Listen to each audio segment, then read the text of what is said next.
maulan na umaga sa inyong lahat. Nandito tayo sa Disaster Operations Center ng Office of the Vice President.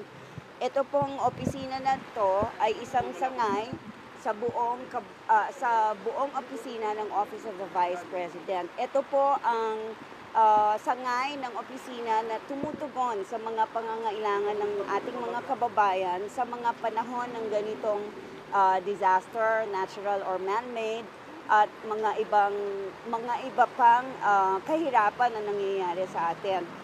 Nanggaling tayo sa bagyong Krising at ngayon nararamdaman natin ang epekto ng habagat. So marami po tayong mga pamilya na apektado, hindi lang dito sa Metro Manila, kung hindi sa ibang bahagi pa ng Northern Luzon.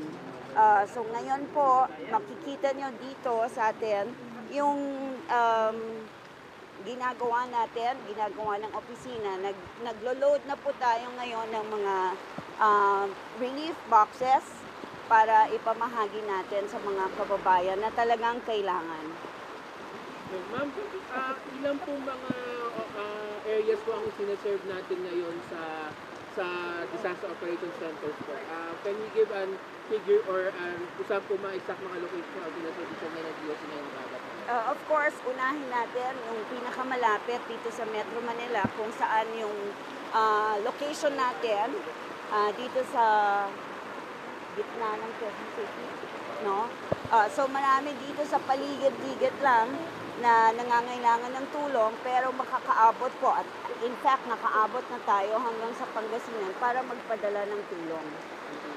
Ma'am, ilang boxes po or meron po ba tayong figures kung ilang libong mga tao ang nasusunod ng DOC, ma'am? Sisintihan 355,000 families ang seservisyohan natin ngayong araw na ito. Yun ang accomplishment. Ano lang? Accomplishments. Ang mga nagawa na natin. 355,000. Wait lang. So, sige, bigay muna natin kung ano yung mga nagawa na natin before tayo pumuntas doon sa ngayon. So, for the first quarter and second quarter of 2025, nakapagsilbi na tayo ng 27,621 families. In individual count, nasa 124,296 na po tayo hanggang June 30, 2025. Ang mga missions po na napuntahan natin ay 17 at ang relief distributions natin nasa 72.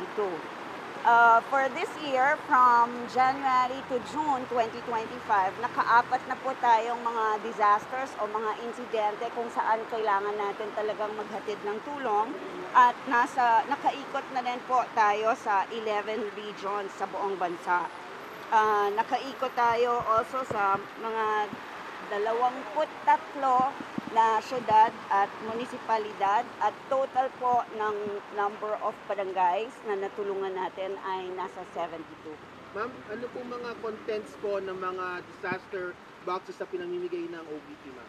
Yung ating food boxes po, ang laman yan ay bigas at mga ilang pirasong canned goods na pwede na nilang pangtawid sa isang pamilya na nagbibilang ng 4, so maybe 1 day or 2 days or hanggang 3 araw kung kaya nila pang i-stretch yung kanilang relief.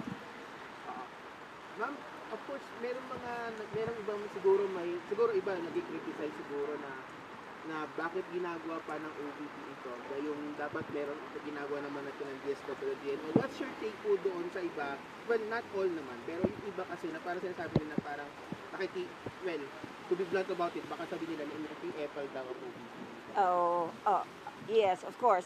Naiintindihan natin yung sinasabi nila. Kaya lang, syempre, itong ginagawa ngayon ng Office of the Vice President is only for augmentation. Kumbaga, dinadagdagan lang natin yung ginagawa ng iba't ibang ahensya dahil hindi naman po natin masabi na lahat ng kanilang tulong ay nakakapagbigay sa lahat. So dito lang po tayo, dun sa mga hindi na nila nasisilbihan or hindi na nila natutulungan, at mahalaga din po sa atin na maka-address ng pangangailangan ng mga first responders. Ito yung mga tumutulong talaga, immediate na sila yung nandyan, whether police, barangay auxiliary, mga bumbero or mga iba pang frontliners doon sa lugar. So ito po ang pinupuntahan naman ng ating Kalusugan Food Trucks. At least makabigay tayo ng relief sa kanila sa pamamagitan ng mga hot meals na naibibigay ng Office of the Vice President. Ma'am, may you share if the OVP has encountered difficulties or challenges with the delivery of aid in far-flung areas or in the provinces? Siyempre, opo, lahat rin ng klaseng challenges na nararamdaman ng mga ibang relief operations, meron din po ang Office of the Vice President. Kagaya ng mga sasakyan natin na kailangan ng huminto dahil hindi na kayang tumawid sa tubig. So, yung mga baha po, hihintuan na ng ating mga trucks kasi pagka nasira, mas lalo po silang hindi makakaandar. So, kung ano po yung datnan sa lugar na yon at kailangan na maglabas din tayo ng relief goods or ng mga pagkain galing sa Kalusugan Food Truck, hihinto pa na tayo doon. So these are some of the challenges, medyo physical. Tsaka syempre, kung ano lang po ang kaya natin na maibigay sa isang oras, sa isang panahon, yun lang po, kung ano lang rin yung nakasakay doon sa mga sasakyan natin. Ma'am, ito pong relief goods dito sa likod, sa truck na to, saan po ito papunta ngayon, ma'am?